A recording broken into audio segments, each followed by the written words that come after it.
नमस्कार दोस्तों, स्वागत है आपका अपने चैनल एग्ज़ाम टिप्स पर।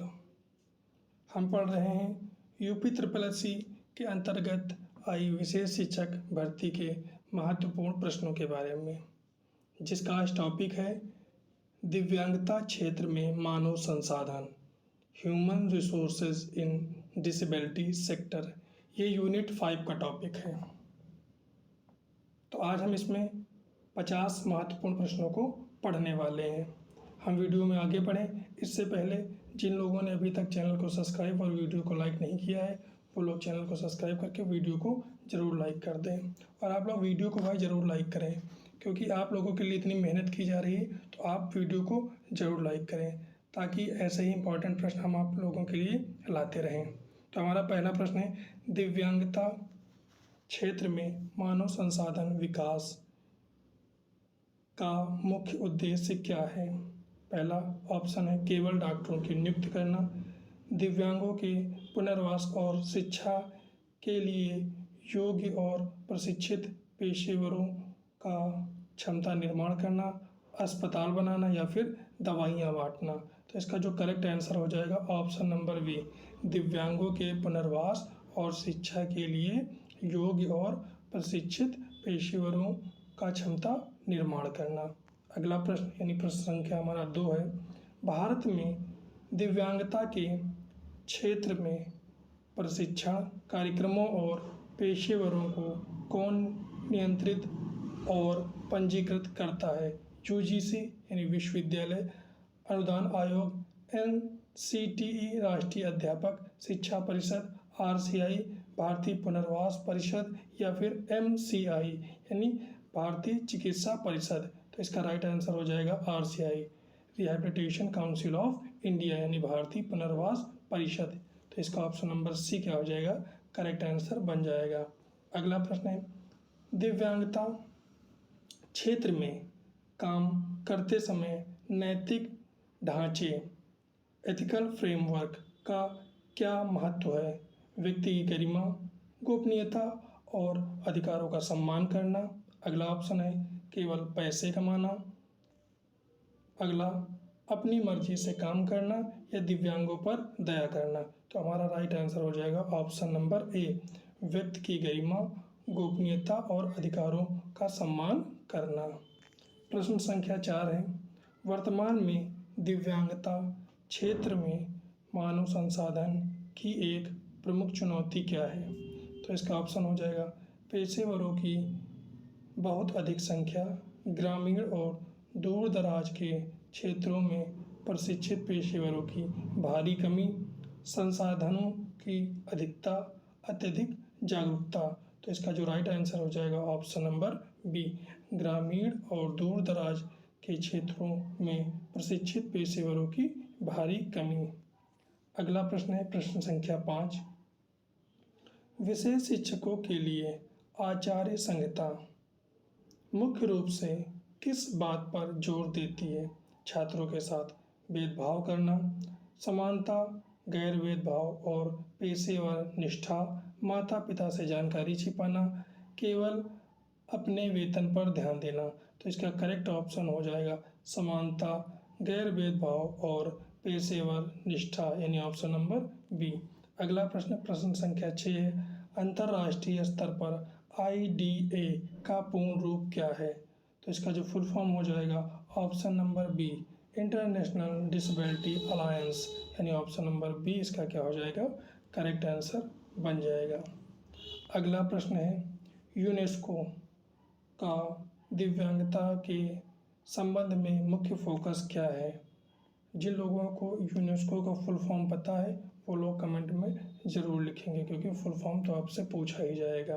बाकी अगर आप लोगों को स्पेशल एजुकेशन से संबंधित फुल फॉर्म को पढ़ना है तो उसकी अलग से वीडियो चैनल पे अपलोड है, आप उसको पढ़ सकते हैं, क्योंकि 1 से 2 फुल फॉर्म तो पूछे ही जाएंगे जो स्पेशल एजुकेशन से संबंधित होंगे।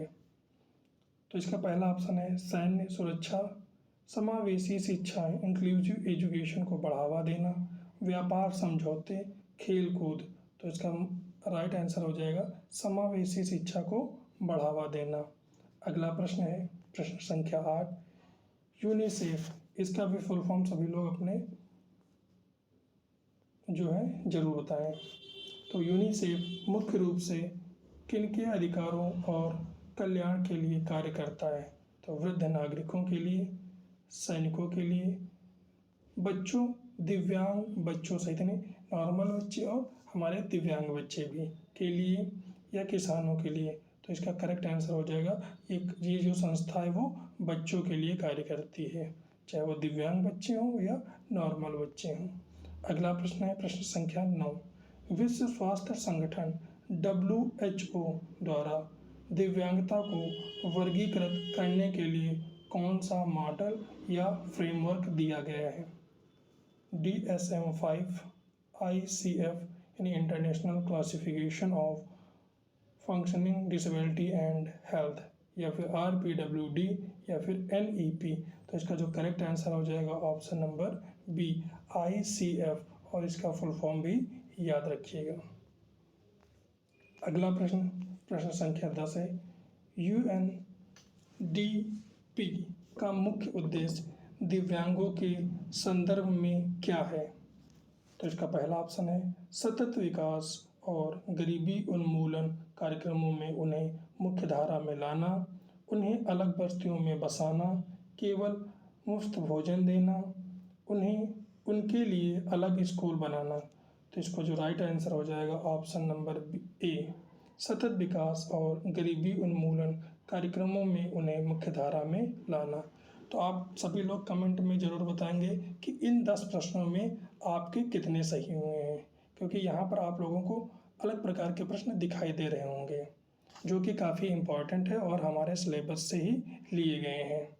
और जिन लोगों ने अभी तक वीडियो को लाइक नहीं किया है वो लोग वीडियो को ज़रूर लाइक कर दें, क्योंकि आप लोग इतने लोग वीडियो देखते हैं लेकिन लाइक कुछ ही लोग करते हैं। तो ये मेहनत आपके लिए की जा रही है। जिस सिलेबस को कोई नहीं कंप्लीट करा रहा है उस सिलेबस को आपके चैनल के द्वारा कंप्लीट कराया जा रहा है। तो इसलिए आपकी जिम्मेदारी है कि आप वीडियो को ज़रूर लाइक करें और अपने दोस्तों में भी शेयर करें। अगला प्रश्न है प्रश्न संख्या 11। UNCRPD को संयुक्त राष्ट्र महासभा द्वारा किस वर्ष अपनाया गया था? 1995, 2006, 2016 या फिर 2020? तो इसका करेक्ट आंसर हो जाएगा 2006। काफ़ी इम्पोर्टेंट प्रश्न है ये। अगला UNCRPD का पूर्ण रूप क्या है? पहला ऑप्शन है United Nation convention of the rights of person with disabilities, United Nation council of rehabilitation of physical disabilities, या फिर universal network for care of rare persons with disabilities, none of above. तो इसका पहला option हो जाएगा correct, यानी United Nations convention of the rights of persons with disability, यानी option number A इसका करेक्ट आंसर बन जाएगा। अगला प्रश्न संख्या 13 है, यानी प्रश्न संख्या 13। UNCRPD का मुख्य दृष्टिकोण दिव्यांगता को किस रूप में देखता है? चिकित्सा समस्या यानी मेडिकल मॉडल, धर्मार्थ मुद्दा यानी चैरिटी मॉडल, मानवाधिकार का मुद्दा ह्यूमन राइट्स मॉडल, या फिर सामाजिक कलंक। तो इसका जो करेक्ट आंसर हो जाएगा ऑप्शन नंबर सी, मानवाधिकार का मुद्दा ह्यूमन राइट्स मॉडल। अगला प्रश्न है प्रश्न संख्या 14। MDGs को किस वर्ष तक प्राप्त करने का लक्ष्य रखा गया है? तो इसका जो करेक्ट आंसर हो जाएगा ऑप्शन नंबर बी, यानी 2015। तो 2015 तक जो है MDGs का लक्ष्य प्राप्त करने का जो है लक्ष्य रखा गया था। तो कब तक रखा गया था? तो 2015 तक इसका लक्ष्य रखा गया था। अगला प्रश्न है SDGs सतत विकास लक्ष्य की कुल संख्या कितनी है? तो इसकी कुल संख्या कितनी है? 17, यानी ऑप्शन नंबर सी यहाँ से करेक्ट आंसर हो जाएगा। अगला प्रश्न है किस एसडीजी का उद्देश्य सभी के लिए समावेशी और समान गुणवत्तापूर्ण शिक्षा सुनिश्चित करना है। तो इसका जो करेक्ट आंसर हो जाएगा SDG 4 यानी ऑप्शन नंबर बी हमारा यहाँ से करेक्ट आंसर बन जाएगा। अगला प्रश्न है SDG 8 का संबंध किससे है, जो दिव्यांगों के लिए भी बहुत महत्वपूर्ण है। पहला ऑप्शन है स्वच्छ जल, दूसरा ऑप्शन है जलवायु परिवर्तन, तीसरा है उत्कृष्ट कार्य और आर्थिक विकास यानी decent work and economic growth, अगला है शांति और न्याय। तो इसका करेक्ट आंसर हो जाएगा उत्कृष्ट कार्य और आर्थिक विकास। अगला प्रश्न है SDGs सस्टेनेबल डेवलपमेंट गोल्स को किस वर्ष तक प्राप्त करने का लक्ष्य रखा गया है। तो ये कब तक रखा गया है, तो ये 2030 तक का लक्ष्य रखा गया है। तो ऑप्शन नंबर बी हमारा क्या हो जाएगा, करेक्ट आंसर हो जाएगा भाई। अगला प्रश्न है AYJNISHD यानी अली यावर जंग national institute of speech and hearing disabilities कहाँ स्थित है, तो ये स्थित है मुंबई में। ऑप्शन नंबर बी हमारा यहाँ से करेक्ट आंसर बन जाएगा। अगला प्रश्न है दृष्टिबाधित व्यक्तियों के लिए राष्ट्रीय संस्था NIEPVD कहाँ स्थित है, तो ये कहाँ स्थित है भाई, ये देहरादून में स्थित है। ऑप्शन नंबर ए हमारा यहाँ से करेक्ट आंसर बन जाएगा। अगला प्रश्न है बौद्धिक दिव्यांगता वाले व्यक्तियों के सशक्तिकरण के लिए राष्ट्रीय संस्थान NIEPID कहाँ स्थित है, तो ये स्थित है सिकंदराबाद में, यानी ऑप्शन नंबर सी हमारा यहाँ से करेक्ट आंसर हो जाएगा। अगला है बहु दिव्यांगता वाले व्यक्तियों के सशक्तिकरण के लिए राष्ट्रीय संस्थान NIEPMD कहाँ स्थित है, तो ये स्थित है भाई चेन्नई में, यानी ऑप्शन नंबर ए क्या हो जाएगा, करेक्ट आंसर बन जाएगा। अगला प्रश्न है NILD यानी national institute for locomotor disabilities कहाँ स्थित है, जयपुर, कोलकाता, पटना या फिर रांची। तो इसका करेक्ट आंसर हो जाएगा ऑप्शन नंबर बी यानी कोलकाता। अगला प्रश्न है SVNIRTAR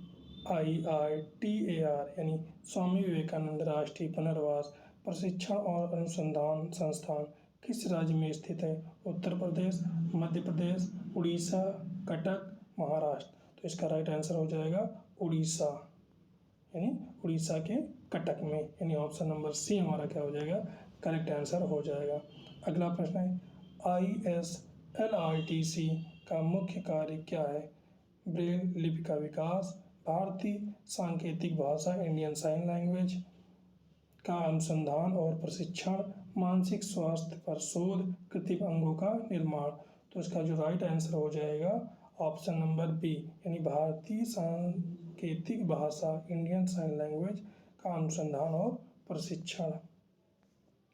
अगला प्रश्न है पंडित दीनदयाल उपाध्याय राष्ट्रीय शारीरिक दिव्यांगजन संस्थान जिसका शॉर्ट फॉर्म है PDUNIPPD कहाँ स्थित है, नई दिल्ली, लखनऊ, भोपाल या फिर पुणे। तो इसका राइट आंसर हो जाएगा नई दिल्ली, यानी ऑप्शन नंबर ए हमारा यहाँ से करेक्ट आंसर हो जाएगा। अगला प्रश्न प्रश्न संख्या 27 NIMHR national institute for of mental health rehabilitation यानी NIMHR national institute of mental health rehabilitation कहाँ स्थापित किया गया है, आगरा यूपी, सीहोर मध्य प्रदेश, रोहतक हरियाणा, शिमला हिमाचल प्रदेश। तो इसका राइट आंसर हो जाएगा मध्य प्रदेश के सीहोर में क्या किया गया है, स्थापित किया गया है। अगला प्रश्न है हमारा इन सभी राष्ट्रीय संस्थानों यानी नेशनल इंस्टीट्यूट्स का प्राथमिक कार्य क्या है, यानी जो हमने अभी ऊपर राष्ट्रीय संस्थानों को पढ़ा है उनका प्राथमिक कार्य क्या है। प्रश्न का कहने का मतलब ये है, तो केवल अस्पताल चलाना, मानव संसाधन विकास अनुसंधान और विशेष पुनर्वास सेवाएं प्रदान करना, केवल विदेशी मुद्रा अर्जित करना या फिर पेंशन बांटना। तो इसका करेक्ट आंसर हो जाएगा मानव संसाधन विकास, अनुसंधान और विशेष पुनर्वास सेवाएं प्रदान करना, यानी ऑप्शन नंबर बी हमारा यहाँ से करेक्ट आंसर बन जाएगा। अगला है ICT का पूर्ण रूप क्या है, यानी ICT का फुल फॉर्म क्या है।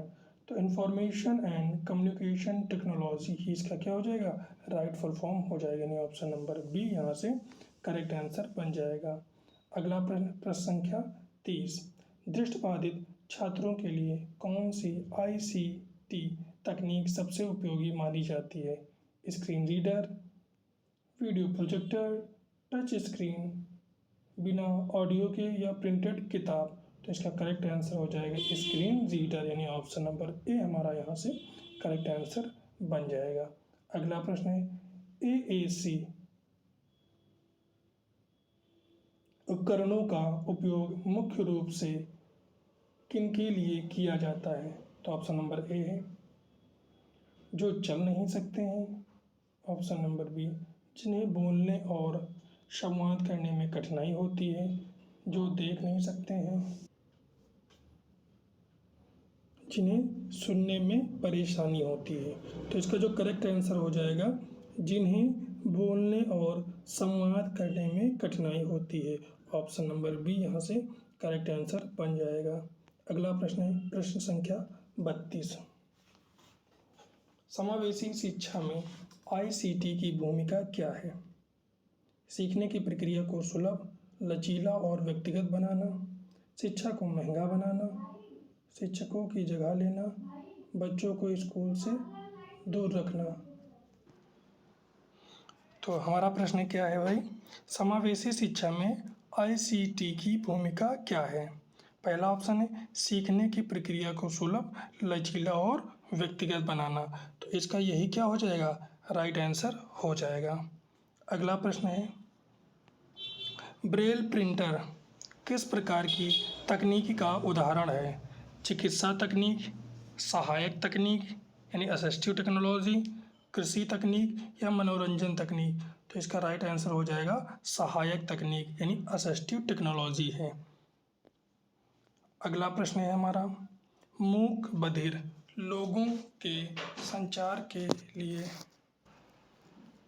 मूक बधिर लोगों के संचार के लिए वीडियो कॉल, स्मार्टफोन में कौन सी सुविधा सबसे अधिक सहायक है। रिंगटोन, सांकेतिक भाषा के उपयोग के लिए सुविधा, FM रेडियो, वॉइस रिकॉर्डर। तो इसका जो राइट आंसर हो जाएगा सांकेतिक भाषा के उपयोग की सुविधा। अगला प्रश्न है ई-लर्निंग प्लेटफॉर्म दिव्यांग छात्रों की कैसे मदद करते हैं। वे मदद नहीं करते, लचीले समय और अपनी गति से सीखने के अवसर प्रदान करते हैं, उन्हें घर में बंद करके केवल परीक्षा लेकर। तो इसका करेक्ट आंसर हो जाएगा ऑप्शन नंबर बी, लचीले समय और अपनी गति से सीखने के अवसर प्रदान करके। अगला प्रश्न संख्या 36 है टेली रिहैबिलिटेशन क्या है। टीवी पर फिल्म देखना, सूचना और दूरसंचार तकनीक के माध्यम से दूरस्थ क्षेत्रों के पुनर्वास सेवाएं प्रदान करना, टेलीफोन बेचना, अस्पताल में भर्ती होना। तो इसका राइट आंसर हो जाएगा ऑप्शन नंबर बी, सूचना और दूरसंचार तकनीक के माध्यम से दूरस्थ क्षेत्रों में पुनर्वास सेवाएं प्रदान करना। अगला प्रश्न है दिव्यांगों के लिए वेबसाइटों को सुलभ बनाने के लिए कौन सा अंतर्राष्ट्रीय दिशा निर्देश उपयोग किए जाते हैं। ISO 9001, WCAG यानी web content accessibility guidance, HTML, HTTP। तो इसका करेक्ट आंसर हो जाएगा WCAG यानी option number B correct answer हो जाएगा। अगला प्रश्न है universal design for learning UDL में ICT का क्या लाभ है। तो इसका जो करेक्ट आंसर बन जाएगा यह सभी छात्रों की विविध आवश्यकताओं को पूरा करने के लिए सामग्री प्रस्तुत के कई साधन प्रदान करता है, यानी यही इसका क्या हो जाएगा, करेक्ट आंसर हो जाएगा। अगला प्रश्न है, UNCRPD का कौन सा अनुच्छेद विशेष रूप से शिक्षा से संबंधित है? अनुच्छेद 10, अनुच्छेद 24, अनुच्छेद 30 या अनुच्छेद 5? तो इसका करेक्ट आंसर हो जाएगा अनुच्छेद 24। हमारा अगला प्रश्न है, WHO की विश्व बैंक की संयुक्त विश्व दिव्यांगता report, world report on disability किस वर्ष प्रकाशित हुई थी? तो ये प्रकाशित हुई थी 2011 में। ऑप्शन नंबर सी हमारा क्या हो जाएगा, करेक्ट आंसर हो जाएगा। अगर आप लोग चाहेंगे तो आप लोगों को एक दिन में 2 वीडियो प्रोवाइड करा दी जाएंगे। तो आप लोग अगर चाहते हैं कि आपका सिलेबस जल्द से जल्द कंप्लीट करा दिया जाए तो आप लोग कमेंट में ज़रूर बताइए। लेकिन इस वीडियो पर 100 लाइक्स होने के बाद आप लोगों को एक दिन में 2 वीडियो प्रोवाइड करा दी जाएंगी। तो ये आपके ऊपर डिपेंड है कि आप क्या चाहते हैं। हमारा अगला प्रश्न है, भारत में RCI rehabilitation council of India एक वैधानिक निकाय कब बना? 1986 में, 1992 की RCI अधिनियम के तहत? तो इसका जो करेक्ट आंसर हो जाएगा ऑप्शन नंबर बी ही हो जाएगा, यानी RCI अधिनियम 1992 के तहत जो है भारत में RCI एक वैधानिक निकाय बन गया। अगला प्रश्न है, निम्नलिखित में से कौन सा अंतर्राष्ट्रीय निकाय वैश्विक स्तर पर स्वास्थ्य मानकों को तय करने में अग्रणी भूमिका निभाता है? तो इसका जो करेक्ट आंसर हो जाएगा WHO, वर्ल्ड हेल्थ ऑर्गेनाइजेशन, यानी ऑप्शन नंबर सी क्या हो जाएगा, करेक्ट आंसर हो जाएगा। प्रश्न संख्या 43 है, एक विशेष शिक्षक के लिए सबसे महत्वपूर्ण नैतिक जिम्मेदारी क्या है? तो इसका जो करेक्ट आंसर हो जाएगा, छात्र की क्षमताओं पर विश्वास करना और उसकी निजता को सम्मान करना, यानी ऑप्शन नंबर बी हमारा यहाँ से करेक्ट आंसर हो जाएगा। अगला प्रश्न है, IDA international disability alliance full form हमने इसलिए ब्रैकेट में लिख दिया है ताकि आप लोग इसी समय क्वेश्चन के साथ साथ फुल फॉर्म को भी याद कर लें। किस प्रकार का संगठन है? तो यह एक वैश्विक, क्षेत्रीय और राष्ट्रीय दिव्यांगजन संगठनों का एक गठजोड़ है, यानी ऑप्शन नंबर बी। अगला, MDG की तुलना में SDG में दिव्यांगता को कैसे देखा गया है? तो ये कैसे देखा गया है? SDG में दिव्यांगता को स्पष्ट रूप से 5 लक्ष्यों में शामिल किया गया है।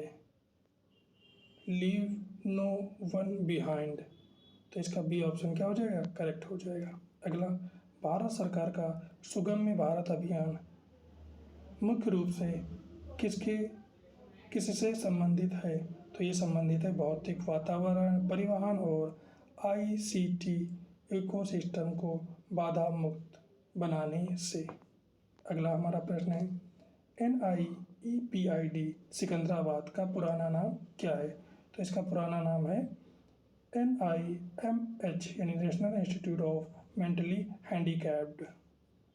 हमारा अगला प्रश्न है, स्पीच टू टेक्स्ट सॉफ्टवेयर किस प्रकार की दिव्यांगता वाले छात्रों के लिए सबसे उपयोगी है? तो इसका करेक्ट आंसर हो जाएगा, जिनके हाथों में गंभीर लोकोमोटर दिव्यांगता है या जो लिख नहीं सकते, यानी ऑप्शन नंबर बी। अगला प्रश्न है, दिव्यांगता क्षेत्र में अनुसंधान का मुख्य लाभ क्या है? तो इसका मुख्य लाभ है साक्ष्य आधारित प्रथाओं और नई सहायक तकनीकों का विकास करना, यानी ऑप्शन नंबर बी। अगला और आज का अंतिम प्रश्न है, ICT के उपयोग में कैप्शनिंग का सबसे अधिक लाभ किसे मिलता है? तो ये मिलता है श्रवणबाधित व्यक्तियों को। तो आज हमने 50 महत्वपूर्ण प्रश्नों को पढ़ा है, जिसका हमारा टॉपिक था